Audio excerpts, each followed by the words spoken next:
Hello students, आप सभी का अपने YouTube channel number 1 commerce education पर स्वागत है। आइए हम लोग ब्रांच अकाउंटिंग जानते हैं, ब्रांच का मीनिंग जानते हैं, टाइप्स ऑफ ब्रांच और साथ में ब्रांच का फॉर्मेट और साथ में एक क्वेश्चन भी सॉल्व करेंगे।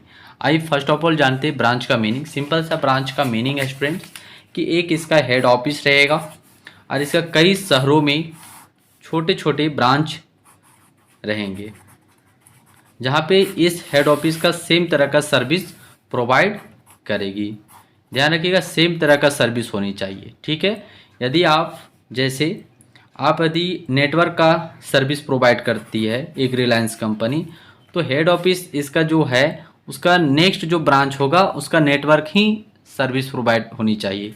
ये नहीं कि इसका यहाँ पे रिलायंस कंपनी है, रिलायंस कंपनी का सर्विस है, जियो का सर्विस है नेटवर्क प्रोवाइड करना।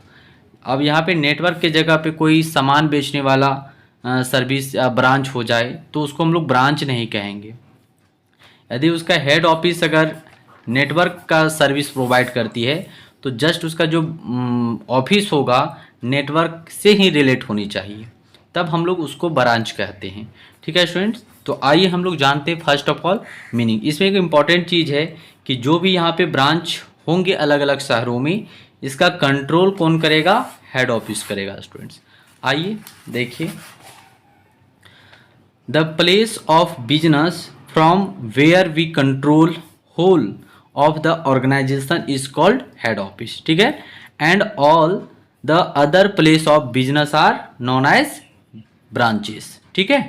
देखिए, यानी कंट्रोल यहाँ पे किसके द्वारा किया जा रहा है? होल, पूरा देख सकते हैं यहाँ पे, whole of the organisation is called head office and all the other place of business are known as branch. जो भी अलग अलग प्लेसेस में खुली जा रही है उसको हम लोग क्या कहेंगे? ब्रांच कहेंगे। और जिसका कंट्रोल कौन करता है?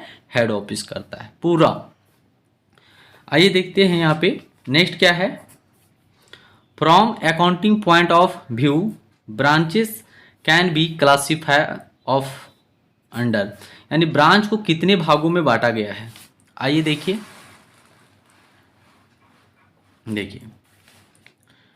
ब्रांच को दो भागों में बांटा गया है। सबसे पहला है इनलैंड ब्रांच, सेकेंड है फॉरेन ब्रांच।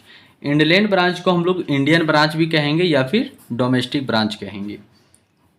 इनलैंड ब्रांच में दो तरह का ब्रांच होती है, ठीक है। ये फॉरेन ब्रांच है। फॉरेन ब्रांच को एक्चुअली हम लोग का सिलेबस में नहीं पढ़ना है, ठीक है। आइए हम लोग जानते हैं इनलैंड ब्रांच यानी इंडियन ब्रांच, जिसको हम लोग डोमेस्टिक ब्रांच भी कहते हैं।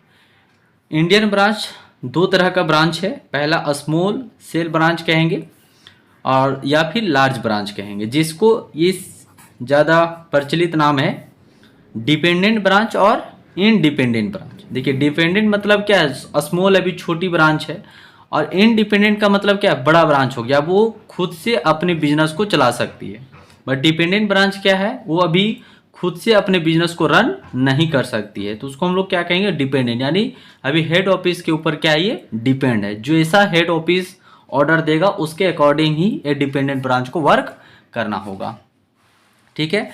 तो आइए हम लोग देखते हैं यहाँ पे कि डिपेंडेंट ब्रांच कैसे वर्क करता है, किस तरीके से हेड ऑफिस का डिसीजन आता है, किस तरीके से ऑर्डर आता है।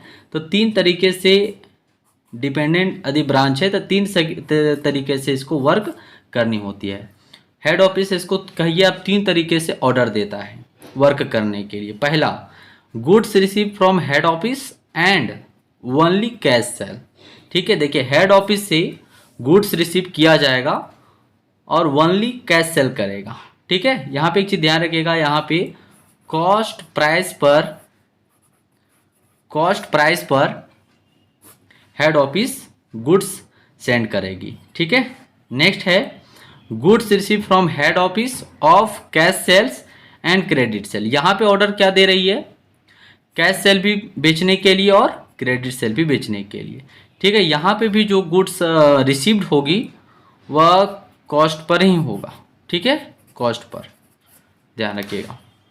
नेक्स्ट है goods receive on invoice price and sale on order at the head office, ठीक है। देखिए, यहाँ पे गुड्स रिसीव्ड होगा invoice price.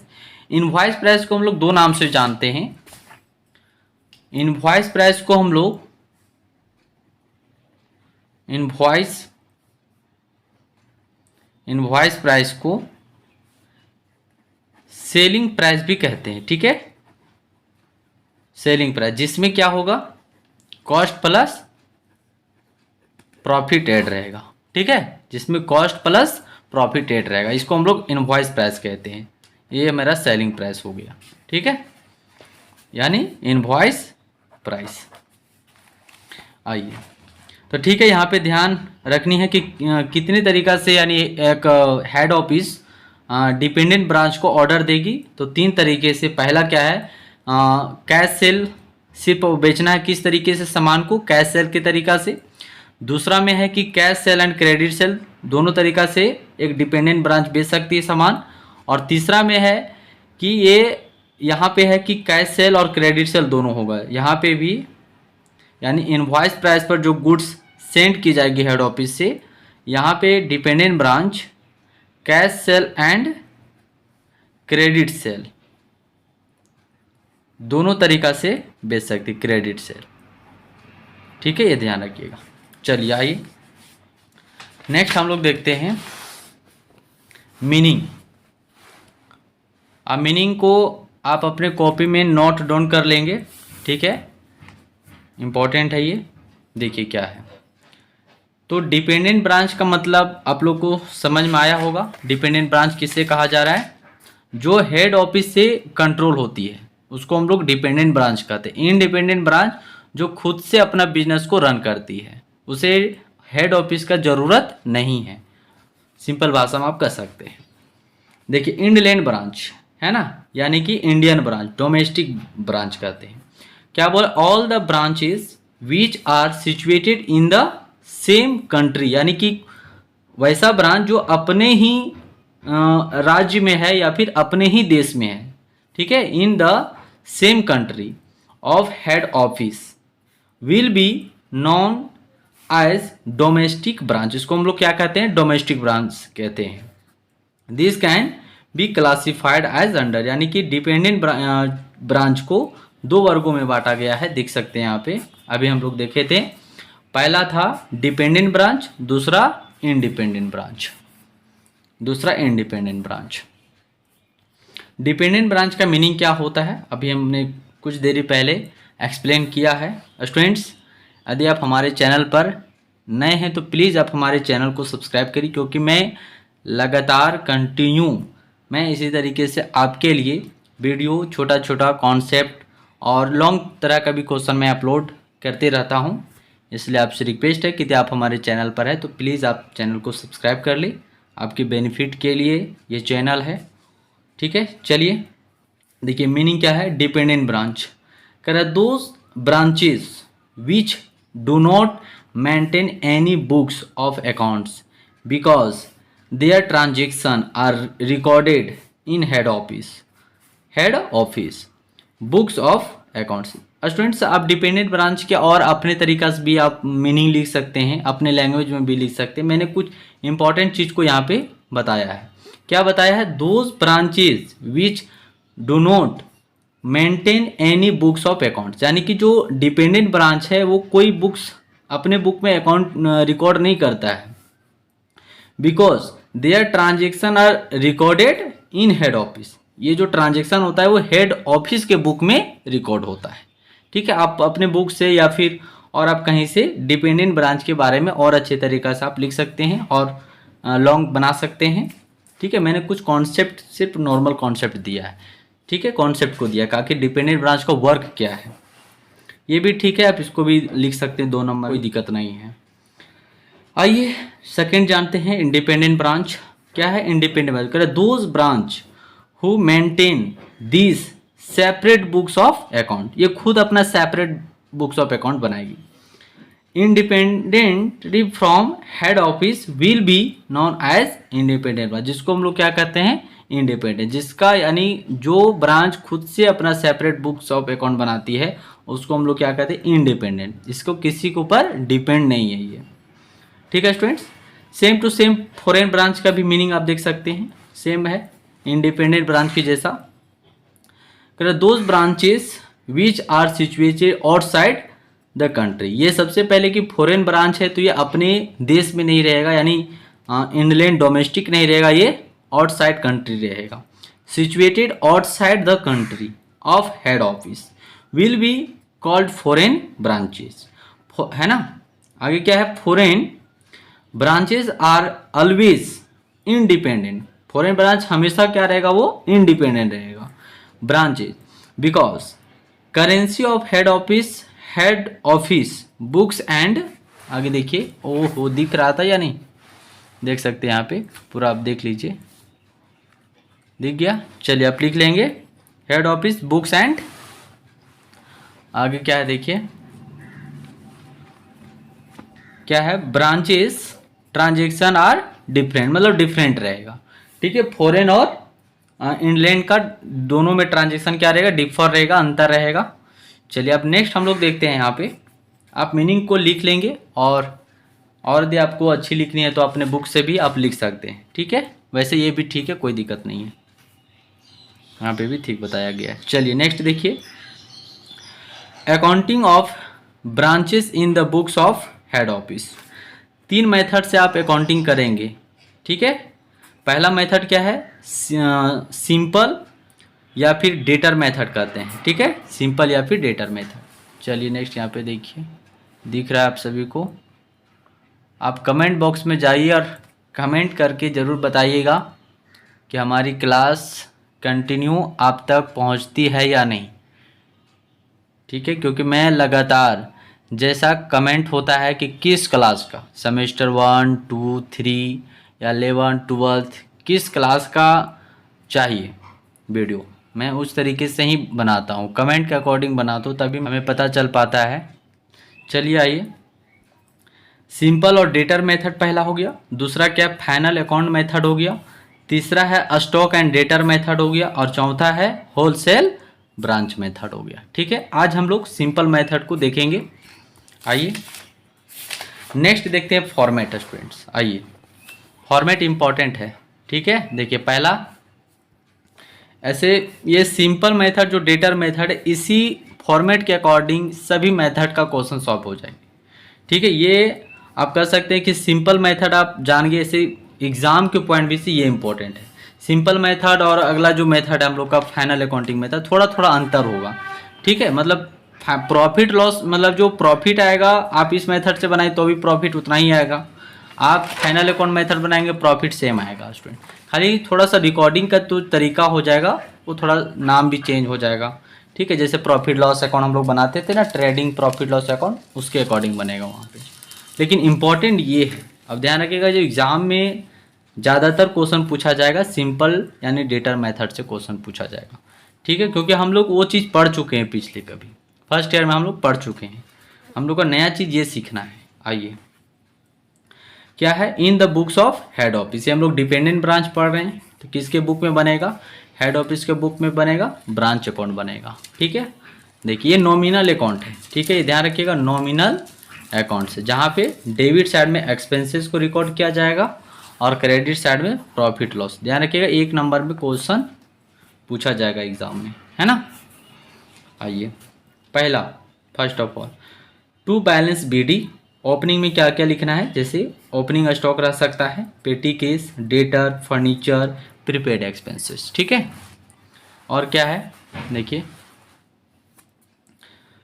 Good send to branch accounts, cash में क्या क्या हेड ऑफिस भेज सकती है, तो कैश में जैसे सैलरी, रेंट, वेजेस, है ना, ये हो गया इंपॉर्टेंट चीज़। नेक्स्ट इधर क्रेडिट साइड में क्या होगा, balance BD, opening balance liability, यदि लायबिलिटी रहता है, इसे कभी नहीं रहता है क्वेश्चन में, बट यहाँ पे लिख दीजिए, अगर मिस्टेक क्वेश्चन में रह जाए लायबिलिटी, तो ओपनिंग बैलेंस जो लायबिलिटी रहेगा वो क्रेडिट साइड में रिकॉर्ड करेंगे, और यदि क्लोजिंग रहेगा तो हम लोग डेबिट साइड में रिकॉर्ड करेंगे। देख सकते हैं यहाँ पे कहाँ पे लिखा गया, देखिए क्लोजिंग बैलेंस ऑफ लायबिलिटी, ठीक है, ये दिख रहा है ना। चलिए तो मेन चीज़ हम लोग देख लिए, पहला यहाँ पे क्या होगा, बैलेंस बीडी, ओपनिंग बैलेंस, ठीक है, stock, petty cash, debtor, furniture, prepaid expense, ये हो गया। दूसरा में क्या होगा, good send to branch, cash में क्या क्या हेड ऑफिस, भेजेगी तो सैलरी, रेंट और वेजेस, और भी कोई खर्चा हो सकता है नॉर्मल। आइए देखिए क्रेडिट साइड में कैश अकाउंट भी लिख सकते हैं बैंक, यानी अब जो ब्रांच यहाँ पे गुड्स बेचेगी, सेल करेगी, उसका रिकॉर्ड यहाँ पे देगी। क्या? Cash sales collection from debtor, यानी यहाँ पे लिख सकते हैं कैश रिसीव्ड फ्रॉम डेटर, यानी डेटर से कितना कैश रिसीव्ड हुआ। जो कैश का अमाउंट होगा यहाँ पे क्रेडिट साइड में ही लिखा जाएगा और कैश अकाउंट में लिखा जाएगा। तो कैश सेल, जो ब्रांच कैश सेल बेचेगी वो यहाँ पे हो जाएगा, और कैश रिसीव फ्रॉम डेटर, वो दोनों अमाउंट जोड़ के बाहर हम लोग रिकॉर्ड कर देंगे। नेक्स्ट आप यहाँ पे देखिए क्या है, कर by good send to other branch. कभी कभी क्या होता है कि जैसे एक हेड ऑफिस का कई ब्रांच खुली हुई है, तो क्या ब्रांच ब्रांच में ट्रांजेक्शन होती है। जब हेड ऑफिस एक ब्रांच को सामान नहीं पहुंचा पाती है, तो वैसे सिचुएशन में हेड ऑफिस एक ब्रांच को कॉल करके कहती है कि आप दूसरे ब्रांच को क्या करो, सामान दे दो, अभी हम उसके यहाँ पहुँचा नहीं पाएंगे। तो वैसे सिचुएशन में क्या है कि एक ब्रांच है दूसरे ब्रांच को गुड्स सेंड करती है, तो उसका रिकॉर्डिंग कैसे अपने ब्रांच अकाउंट में रिकॉर्ड किया जाएगा। देखिए कह goods send to other branch, ठीक है। जब अगर कोई ब्रांच, यानी ये ब्रांच यदि किसी दूसरे ब्रांच को गुड्स सेंड करती है, तो वैसे सिचुएशन में ये कहाँ रिकॉर्ड करेगी, तो क्रेडिट साइड में goods send to other branch, amount यहाँ पे हो जाएगा। अगला क्या है, गुड्स रिटर्न बाय ब्रांच, यदि ब्रांच अगर कोई हेड ऑफिस को गुड्स रिटर्न करती तो अभी क्रेडिट साइड में होगा, ठीक है। अब देखिए, अब बैलेंस यदि बचता है, अगर ब्रांच के पास बैलेंस यदि बचता है तो यहाँ पे रिकॉर्ड करेगी क्या गया, स्टॉक, पेटी cash, debtor, furniture, prepaid expenses, यहाँ पे लिख देगी, ठीक है। इधर हो गया था हम लोग का डेबिट साइड में। सेम तरीके से यहाँ पे होगा गुड्स रिसीव्ड, ठीक है, goods receive from other branch. हो सकता है ये भी ब्रांच, जो ब्रांच ये गुड्स अदर ब्रांच को सेंड किए, हो सकता है ये भी ब्रांच है किसी भी ब्रांच से गुड्स ये भी रिसीव कर सकती है। तो यदि ये ब्रांच दूसरे ब्रांच से गुड्स रिसीव करती तो ये अपने डेबिट साइड में रिकॉर्ड करेगी। जिस तरीके से गुड्स सेंड टू ब्रांच, यानी कि हेड ऑफिस के द्वारा गुड्स सेंड हुआ तो डेबिट साइड में रिकॉर्ड की है ब्रांच, उसी तरीके से यदि किसी ब्रांच से यदि ये ब्रांच गुड्स रिसीव करती है तो डेबिट साइड में ही रिकॉर्ड करेगी, ठीक है, ये ध्यान रखिएगा। तो क्या हो जाएगा, goods receive from other branch से हो जाएगा। क्लोजिंग बैलेंस लायबिलिटी बताइए, अगर ये तो अधिकतर नहीं रहेगा, बाय मिस्टेक कभी रह जाए क्वेश्चन में, तो क्लोजिंग बैलेंस लायबिलिटी रहेगा तो डेबिट साइड में, और ओपनिंग रहेगा तो क्रेडिट साइड में। आप टोटल दोनों साइड ऐड कर दीजिए, टोटल दोनों साइड ऐड कर दीजिए, और ऐड करके यहाँ पे जनरल प्रॉफिट लॉस आ जाएगा, ठीक है। इधर आएगा तो लॉस आ जाएगा, ठीक है। चलिए आइए हम लोग इसी फॉर्मेट के अकॉर्डिंग एक क्वेश्चन हम लोग सॉल्व करते हैं। आइए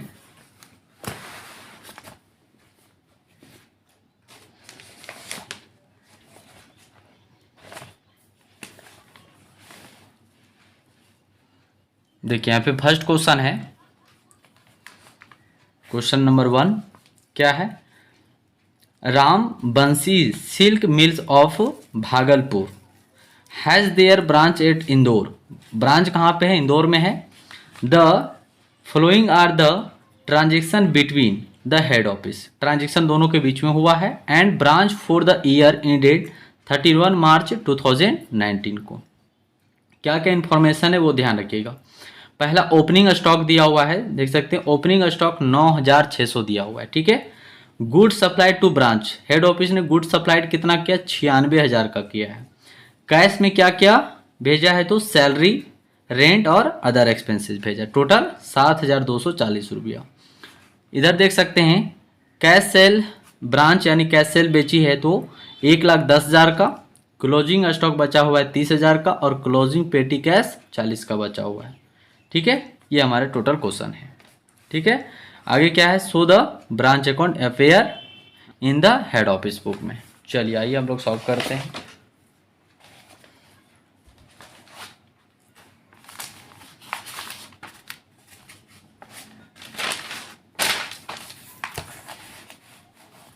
चलिए मेरा फॉर्मेट बना हुआ है, टाइम का बचाव होगा, ठीक है।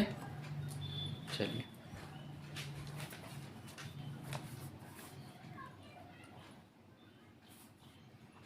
ये रुपीस हो जाएगा, ये क्रेडिट है, पार्टिकुलर्स। आप लोग अभी इसी तरीके से सीखे, हमारे पास सुविधा की कमी है।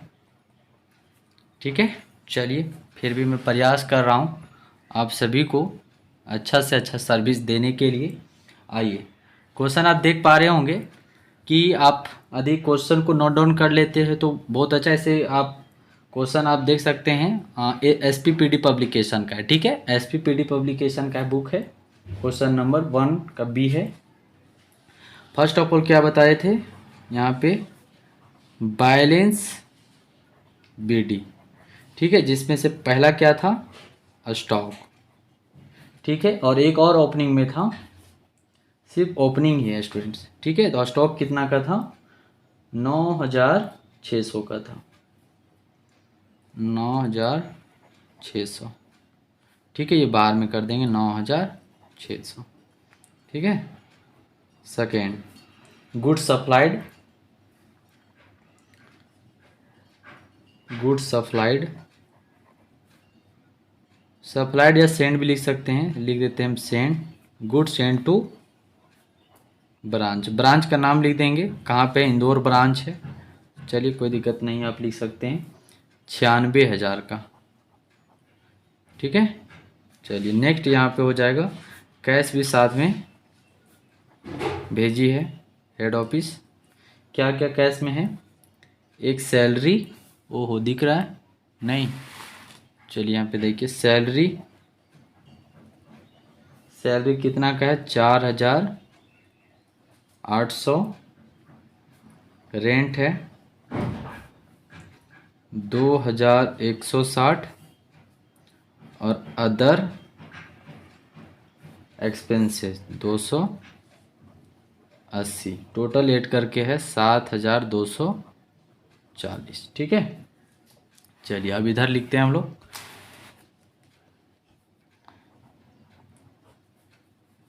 इधर हो जाएगा कैश अकाउंट्स।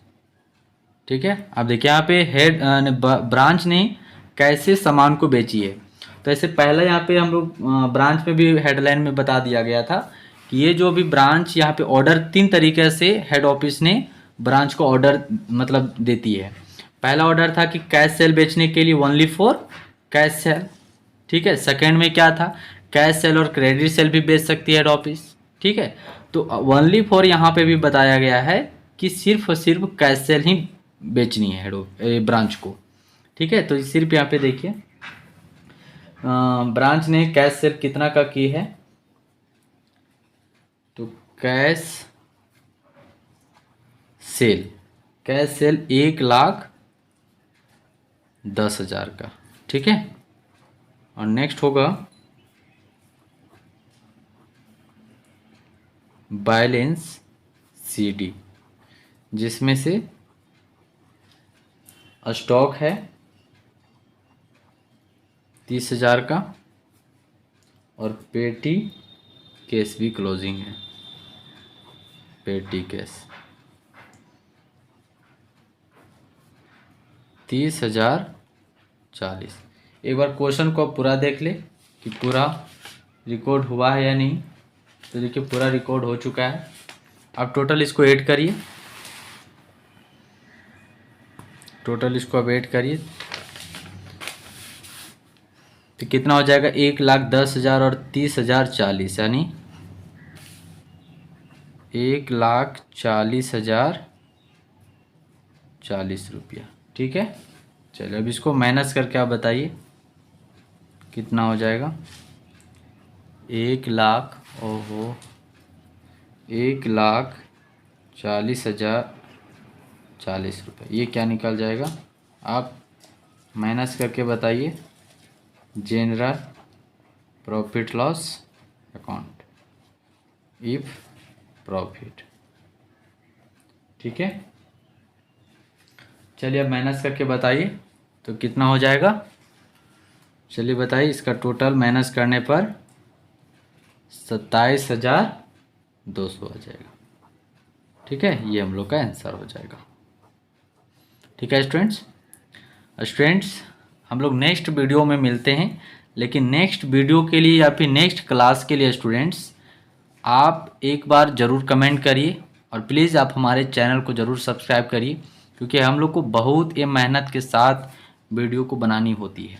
ठीक है स्टूडेंट्स, बहुत इक्विपमेंट को जुगाड़ करना पड़ता है, लाइट लगाना पड़ता है, उसके बाद हम लोग एक वीडियो बना पाते हैं।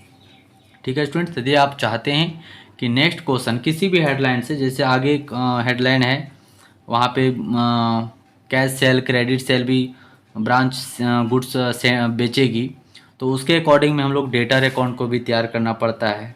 ठीक है, ये तो सिंपल क्वेश्चन है स्टूडेंट्स। ठीक है, यहाँ पे देख सकते हैं कि फॉर्मेट में जितना चीज़ भी था, opening stock, closing stock, cash sales, goods supplied, सब ये सारा चीज़ दिया हुआ था। लेकिन नेक्स्ट हम लोग का क्वेश्चन में ये सारा चीज़ निकालना पड़ेगा।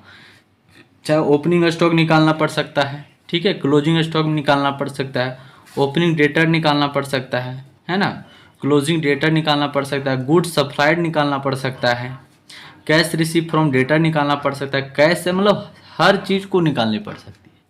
ठीक है, गुड्स इन ट्रांजिट एक टॉपिक आएगा। तो बहुत तरह का भी क्वेश्चन है इसमें स्टूडेंट्स। यदि आप चाहते हैं कि मैं नेक्स्ट वीडियो किस टॉपिक पर लाऊं, तो आप जाइए कमेंट बॉक्स में और कमेंट करिए, मैं प्रयास करूंगा कि आपका कमेंट का जवाब दूं।